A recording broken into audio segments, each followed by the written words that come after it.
Welcome back to riding bikes in San Diego, where it's been raining a bunch lately, which means that water and infrastructure start to come together in ways that are not always comfortable.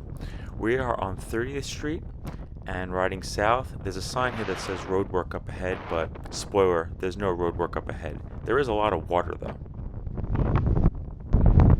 What's up? Man, sidewalk's a mess, bike lane's a mess. Behind you, my man. Thanks. I'll often come on here and tell you that paint is not protection, but paint alone is also not infrastructure. We're saying hey to some of our friends going by.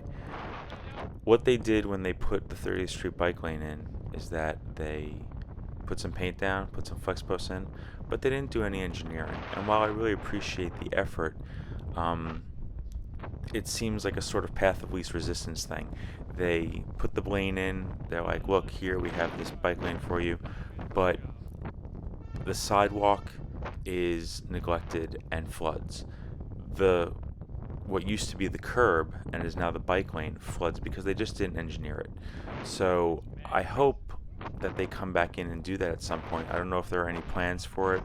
Maybe there's an excuse like San Diego doesn't get that much rain, so we don't need it that much.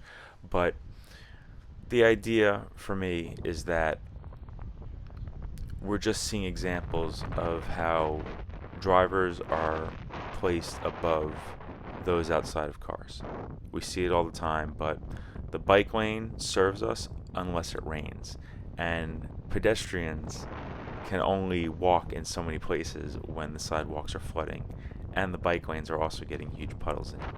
We're able to move slow enough so we can navigate and negotiate these things, but the city should still be aware that these are the conditions and hopefully work to make it safer and just better for all of us, especially those outside of cars.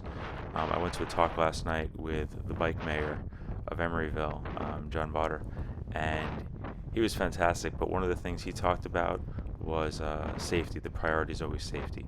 So with that in mind, we are going to keep going, try to stay safe, drive less, and ride a bike. Thanks.